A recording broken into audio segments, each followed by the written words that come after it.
6 నెలల ముందు నుంచే హడావిడి. విమానం ఎక్కక ముందే విపరీతమైన పబ్లిసిటీ. ఆంధ్రప్రదేశ్ని లక్షల కోట్ల పెట్టుబడుల వరద ముంచెత్తబోతుందని ఒకటే ఊకదంపుడు ఉపన్యాసాలు. తీరా చూస్తే దారి ఖర్చులు కూడా దండగయ్యాయి. అసలు దావోస్లో పారిశ్రామికవేత్తలు ఏపీ పెవిలియన్ వైపు కన్నెత్తైనా ఎందుకు చూడలేదు? దావోస్ ఫెయిల్యూర్ వెనుక కారణమే. చంద్రబాబు వ్యవహారం చూస్తుంటే అంతన్నాడు ఇంతన్నాడే గంగరాజు, మేడన్నాడు మేడ మీద మిద్దన్నాడే గంగరాజు అని ఒక పాట గుర్తుకొస్తోంది. బిల్డప్ బాబాయిని మించి పబ్లిసిటీ ఇచ్చుకుని ఇప్పుడు ఒక్కటంటే ఒక్క రూపాయి కూడా పెట్టుబడి తేలేకపోయిన చంద్రబాబును చూస్తుంటే ఏపీ ప్రజలు ఈ పాటనే పాడుకుంటూ పక్కున నవ్వుకుంటున్నారు.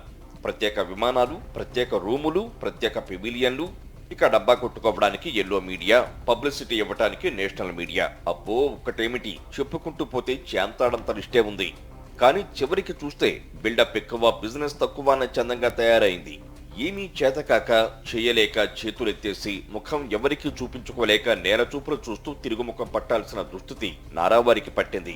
మాట్లాడితే 45 ఇండస్ట్రీ, విజనరీ, అనుభవం అని చెప్పుకుంటూ దావోస్ వెళ్లిన ముఖ్యమంత్రి చంద్రబాబు చివరికి ఏ అటుకుల కంపెనీనో, అప్పడాల తయారీ మిషన్నో అయినా తెస్తారనుకున్నారు. అది చేయలేక ఏపీ ప్రజలకు ముఖం చూపించలేక ఢిల్లీ చేరుకున్నారు. అక్కడి నుంచి చిన్నగా ఏపీ బాట పట్టారు.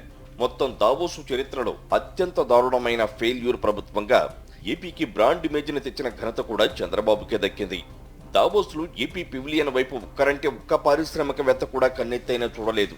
చివరకు చంద్రబాబే కొన్ని కంపెనీల అధినేతల దగ్గరకు వెళ్లి ఫోటోలు తీయించుకున్నారే కానీ ఏ ఒక్క పారిశ్రామికవేత్త కూడా చంద్రబాబు దగ్గరకు రాలేదు.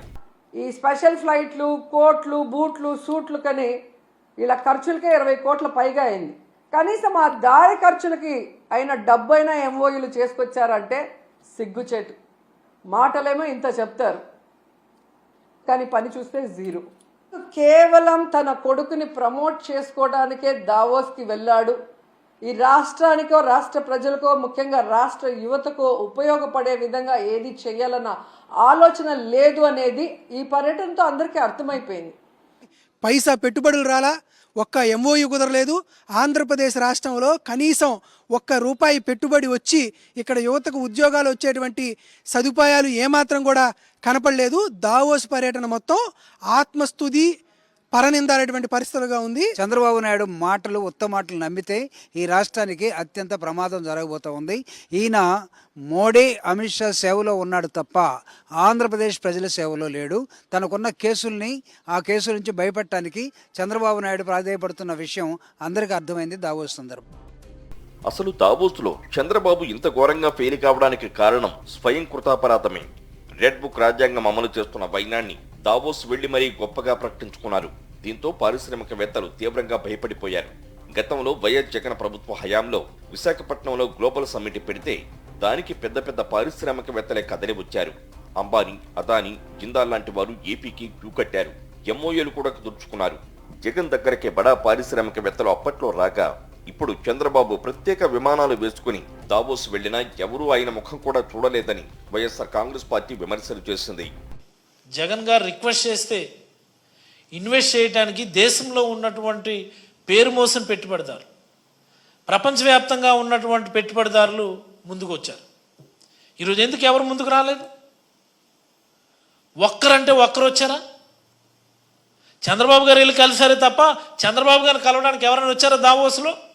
ఎంత సిగ్గుచేటంటే మన చుట్టుపక్కల ఉన్న రాష్ట్రాలన్నీ కూడా చక్కగా పెట్టుబడులు తీసుకొచ్చే దావోస్ పర్యటనకు వెళ్ళి, కానీ మన రాష్ట్రం మాత్రం ఒక్క రూపాయి కూడా పెట్టుబడి తీసుకురాలేదు అంటే ఎంత ఘోరమైన పరిస్థితులు ఇక్కడ ఉన్నాయో అర్థం చేసుకోవచ్చు.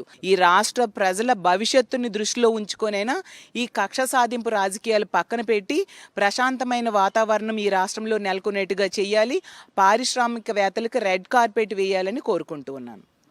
కోట్లు వేసామా, పడుకున్నామా, నిద్ర లేచామా అనేది కాదు. ఎన్ని పెట్టుబడులు వచ్చాయి, ఎంతమంది ఉద్యోగ అవకాశాలు కల్పిస్తున్నాము, ఎన్ని ఎంఓయూలు అయ్యాయి అనేటువంటిది రాష్ట్ర ప్రజలు చూస్తున్నారు. ఈరోజు జీరో, పెద్ద సున్నా. నిజంగా ఈ ఖర్చులన్నా వస్తాయనుకున్న దారి ఖర్చులకు కూడా రాలేదు. దావోస్లో ఘోరంగా ఫెయిల్ అయిన చంద్రబాబు, ఆయన టీం ఏపీ ప్రజలకు ముఖం చూపించలేకపోతోంది. దావోస్ నుంచి ఒట్టి చేతులు ఊపుకుంటూ రావడంపై సోషల్ మీడియాలో కూడా విపరీతంగా ట్రోల్స్ వస్తున్నాయి. దావోస్ ఎపిసోడ్లో తండ్రి కొడుకుల వ్యవహార శైలి, వారి ఫెయిల్యూర్స్ ఇప్పుడు తీవ్ర చర్చనీయాంశంగా మారింది.